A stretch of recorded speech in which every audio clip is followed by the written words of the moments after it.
Wait, she got the same name as your girl right now? Nice to meet you. Hi. Oh my. Shit. What's your name? Go. Oh, this is fresh. Yo, what the fuck? Wait, I've never seen some shit like this in my life. Leo is a fool. Leo and Mike and Keenan, they're fools. And they had me on the floor. Their reactions to Marco's news was just hysterical. I would have behaved the same. I can't knock them for that. I would have behaved the same. The way Marco's jaw dropped to the floor as soon as he saw Hannah was enough to sort of send me flying, because, oh my God, he was pretending that, none of the Casa girls would rock his boat, and look what happened. The producers decided to go all out, guns blazing, and here we are. Hey there, thanks for stopping by. It's Valerie. Welcome to my channel. In this episode, I'll be reviewing Love Island USA Season 5, Episode 21. If you're new here, don't forget to subscribe. Let's try and get to 1,000. Turn on the notification bell for when I upload new videos. Click the like button and leave a comment.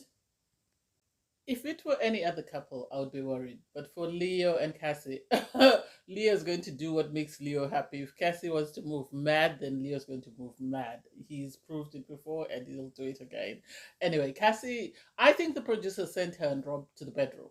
What they expected, I don't know. I think the producers want Rob brought into the villa, and so they're trying their best to get one of the girls to bring him in. And I don't know whether because they've seen that Cassie seems more interested in Matea than Rob, this is why they sent them into the bedroom. They're having a conversation and Cassie calls Leo her ex, and it's like, Cassie, stop moving mad. You'd settled down after your Keenan and Bergie stuff. We all thought you'd settled down. What happened? And she's sort of just saying that yeah, she likes someone who dressed very smart, which is Mateo. She's more or less describing Mateo. She does say Rob is her number 2, but personally, I don't see anything there. I think Rob is trying to get into the villa by pretending as though he's not interested. He wants to make it seem like the girls are begging him to go in. That way he has the upper hand, and I don't know whether he's going to get anyone that way. He does let Cassie know that he's still interested in Carmen, and he also wants to get to sort of have conversations with Imani, because the only time he sat down with her was the time they shared the case. Personally, I feel like if Carmen gave Rob the attention that he wanted, he would block everybody else out. And Carmen is not going to give him the attention that he needs, because Carmen has Kenzo. And this is for no other reason than I think it's because she knows Kenzo from back home. And then Leo is pulled by Ashley. I think they make a cute couple. It's cute how they were speaking their Spanish together, and they really seemed to get along. She did say she's an introvert, so she really did struggle sort of coming into the villa and sort of finding her feet, but she feels a bit more comfortable. And she also knows that Leo is someone who can speak to a tree and still be okay, because Leo is very sociable. That's one thing I like about him. He's very open, he's very welcoming, and so it's not always about flirting with Leo. It's just that I think he's just a people person, someone who likes people, and so will always be welcoming to anyone that sort of approaches him for a chat. And I like their conversation. I thought it was cute, I thought it was sweet. I really have high hopes for them. All the islanders get ready for the night, and then they're told that they'll be playing a game. And Jonah is crazy. For him to say, I'm going to give it my all just because I know Imani is giving it her all, as though they were a couple. You were not a couple. You were still flirting. You hadn't coupled up. You, Imani, are not a couple. You're in a couple with Destiny. So wait until you're coupled up with Imani. Anyway, I wish better for Imani. As everybody knows, I really don't like Jonah. I think Jonah is too pompous. I think Jonah speaks to the girls in a patronizing way. I think Jonah makes himself feel like he's better than in how he addresses especially Destiny and the situation with Destiny. And if he were to couple up with Imani, I have a feeling he's going to do the same. I somehow feel like the reason why he was fighting for Destiny to go home was because he wanted Emily to stay. And I think Emily was his pick. I think all these other girls is settling, but I think Emily was his pick, and I don't know whether he would have treated her the same way he's treating all the other girls. That game, oh my God, it's so yucky. I hate that game. That's one of the Love Island games that I hate the most. And Destiny did not disappoint me, because I had a feeling that she was either going to say no or she was going to be number 1, and she did not disappoint. She was number 1, so she took it from the jug and then she passed it down. I knew she occupational hazard. Obviously, she knows about, a lot of diseases and stuff. So she was not going to have those people spit in her mouth. This is one of the reasons why she has not been going around kissing every single guy. She did not disappoint. And Marco, for Hannah to say Marco is a bit OCD. Why did he not go to number one? Why did he let Keenan do number one? Why did he not go to the jug like Destiny did? But oh my god, it was so dirty. It was so dirty, and everybody I think got into it and just decided to just go for it. But ooh, you would have to send me home on that challenge. I wouldn't sit down and have someone spit in my mouth. No way. Because if you're at the end like Leo, everybody else's spit is coming. No, that's not it. I don't know why they come up with such stupid challenges. But anyway, so Casa Amor won, and Marco wasn't happy. Marco wasn't happy. And it made me laugh because I remember Hannah saying, one of his bad qualities was that his temper. And he got so angry. Or saying, oh, I wasn't raised to be a loser. And it's like, you were the one who was spitting out the most. You were the one who was stopping Nadia from spitting into your mouth because you were going, pew. If you knew that you couldn't do that, you should have gone to number one. You should have negotiated to be number one, unless Kenan insisted that he wanted to be number one. At the end of the day, it is what it is. But I was so happy that, my girl Destiny participated. And yes, she participated at number one. Being a nurse, obviously, KK has a stronger stomach for most stuff. And I think she just thought, hey, I've seen worse, so why not just go for it? And I'm happy that she did go for it. And I'm actually surprised that people are like Carmen, even though she was moaning, she actually participated. So it was nice to see everybody actually participate in the challenge. That was good.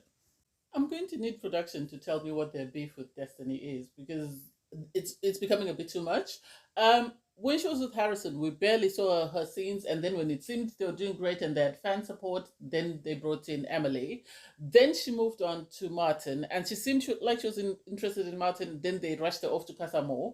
Now in Casa Amor, you see her in the background talking to Eddie, but you don't even hear the conversations, and it's like, what's their beef with Destiny? Is it because they just know that the fans like her, so they're going to keep her there, but they don't want her to find someone? What is it? They need to make it make sense. Anyway, so you have KK sitting down with Carmen and Hannah, and she's talking about, she's been trying to explore connections. Carmen is saying, oh, she has definitely tried, and nobody's meeting up to Kenzo's standards. And it's like, what standards has Kenzo set? We haven't seen the standards. Please, has anyone seen the standards? Can you let me know in the comment section? Because I haven't seen anything that is done apart from their busy sucking face. That's all I see them do. He hasn't done anything that I think stands out. So she says, I'm just going to give the boys today, and then tomorrow I'll tell them I don't want to waste their time if there's no connection. And it's like, you have not been interested in connecting with anyone. Don't pretend now. Don't pretend now. We've seen you before. We've seen how you treated Victor. We've seen how you treated Bergie. So this is the same thing. You were waiting for Kenzo to come in. Kenzo came in, and now you're closed off. And you just don't want to say you're closed off, because then everyone will think it's way too early for you to close off. Anyway, they do speak to KK about the fact that she needs to do what is in her best interest. And I don't get it. I think warning to any girl that goes into the villa, do not go to the hideaway. If you do go to the hideaway, don't leave there dick dizzy, because then now you're in the situation that KK is in, because now she's so hung up on Kenan, and Kenan is busy out here doing the most. He was interested in Cassie, he was interested in Emily, and he was interested in Amani, and now he's interested in Nadia. I bet you if another girl comes in, he will still be open. As long as someone shows him interest, he's always going to be open to getting to know someone. And I don't know why KK doesn't realize this, and I don't know why she doesn't move on, because she's become intimate with someone, and now she's latched onto that intimacy and developed feelings over that, and she can't move on. And I really want the best for her. I don't mean Kenan is a bad person. He is exploring. He is entitled to find what is best for him. I think the problem is Kenan should have reiterated to KK that we are still open. I am still open to getting to know people. I know he did tell her he was very interested in Amani, but then for him to go from being very interested in Amani and suddenly being interested in Nadia doesn't make sense. I think he's interested in anything else that's not KK, and he doesn't know how to break things off with KK, and I wish he would just break things off with her. That way she could explore other connections. I wish before Casa, as soon as he realized he was interested in Amani, I wish she had been selfless enough to tell KK that I'm sorry, but we're done. That way she could have moved on, because I have a feeling she's going to come back from Casa single and find him recoupled with someone, and she's going to be heartbroken because there's no one else in the villa that she's explored sort of a romantic connection with. She's friend zoned all of them. And so once Casa's over, she's going to be in trouble because she won't have anyone to couple up with. That's just my opinion. And then you have Jonah sort of having a conversation with Taylor C, and it's like, Jonah, make it make sense. I thought you said you were all in on Amani. How are you now interested in Taylor C? And he even asks her to share a bed with him, and it's like, are you just after someone to cuddle and make out with since you've been starved by destiny, or is it you really have a connection there? I thought that conversation was very awkward, but hey, that's just me. Bergie has a conversation with Ashley. I think Ashley was specifically brought in for Bergie. I think she was specifically brought in for Bergie, and she was told that if you stay with Bergie, we'll get you to the finale. Because I really don't see their connection, and I really don't see what she really likes about him, but that just could be me. I could be confused, but we'll see how that plays out. But I don't get it. Keenan, I don't know how to help Keenan really. I really want to help him, but I don't know how to help him because when he sat in Soul Ties with Imani, KK kicked off. And for him to then take Nadia to Soul Ties doesn't make sense to me, let alone the fact that he said he was about to close things off with KK, and yet he's open to getting to know Nadia and he seems interested in kissing her. I don't get it. I don't get it. I think, as I said before, he just needs to break up with KK and he needs to move on because it seems all the other girls will be interested in him if he breaks up with them. Even Emily, I think, would have entertained him if he broke up with KK. So he needs to do KK a great service and just break up with her because she's going to be heartbroken when Casa comes and she sees how Keenan was behaving, given the fact that she had possible connections and she turned them down. So Cassie goes to have a chat with Mateo. And am I surprised that they're getting along? No. They have this palpable sort of chemistry that you can't just help but love it. You can't just help but love it. You even have KK admiring them and saying, "Oh my God, they look like they get along very well." She was talking to, I think it was Brandon, and then they kissed. They kissed. Mateo is smooth with it. He's smooth with it. And KK was like, "Oh God." So I guess he's coming back to the villa then. And it's like, what do you expect? They've been getting along very well. He's a mature person who knows what he wants in a relationship. And it seems that's what's attracting Cassie. So I wouldn't be surprised if she takes him to the villa and if she, for the length of her stay, she's going to end up with Mateo. Because Mateo is way more mature than Leo. So, and he has more qualities. I think he has more in common with her than poor Leo. And not to say poor Leo, because Leo on the other side of the villa, he is then pulled by Jonay, because it seemed most of the guys were interested in Jonay, but somehow she felt like going after Leo. I think she thought he was the easiest target of all the guys. Their conversation was amazing. And then, eventually, he's like a deer in headlights because she said he asked her to share his bed and she said, "I want you to say it in a nice way," and he had to parrot it out the way she wanted to parrot it out, and it was sweet.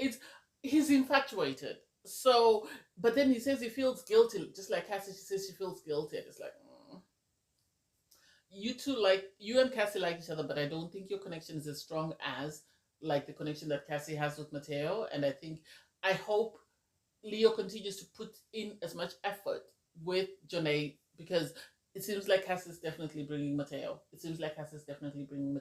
And I think if he doesn't, Leo is going to kick himself. And then you have the guy sort of talking about the fact that Leo is saying he's struggling because, he knew Jonay was going to be trouble for him, and she's definitely lived up to that, and he's asked her to bed, and all the other guys are sort of like, they're not really shocked, but some of them are excited, like Mike is excited for Leo. And then you have Kenzo saying, "Oh, the connection I had with Carmen the first day I walked in is totally different to the connection." You knew each other. You were familiar with one another. Whether you'd spoken to each other or not, you've somehow know each other from what people have said online. They say that they both go to the same gym, they've got the same instructor, so there might be some sort of proof that they know each other. I don't know.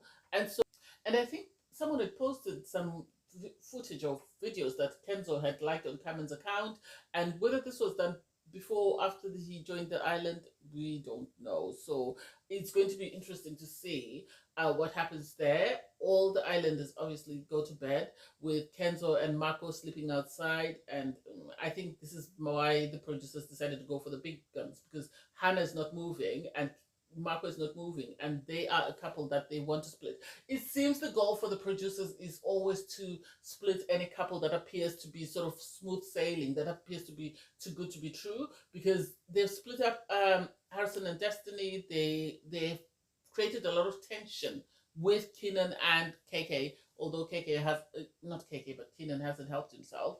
And so I see the same thing happening with Hannah and Marco, because they're really going in. It seems the producers already have made their minds on who they want to win the show. I think they either want Carmen and Kenzo to win, or they want Buggy and whoever's standing beside him to win. So they are going to destroy any couple that has potential of having a large fan base, because it seems the large fan bases are always sort of dictating who ends up in the finale, because they make a lot of noise. Yes, it didn't work this season on Love Island UK, because they ended up giving it to a couple that nobody expected to win, but I have a feeling this is what's going to happen. So in the morning, obviously in Casa, they wake up. Hannah is saying she misses Marco. You know, she really wants to go back. She doesn't have any connection with any of the guys. And for me, it's like, do you really miss Marco because you've got a strong connection, or do you miss him because this is your only chance to stay till the end? I'm sorry, I have to be cynical. And also Carmen is saying that she misses Kenzo because, you know, she hasn't dated a guy like Kenzo and she feels this is better than anything. And it's like Kenzo and Victor are more or less the same person. The only difference is their body types. So for her to say she hasn't dated someone like Kenzo doesn't make sense to me. It doesn't make sense at all.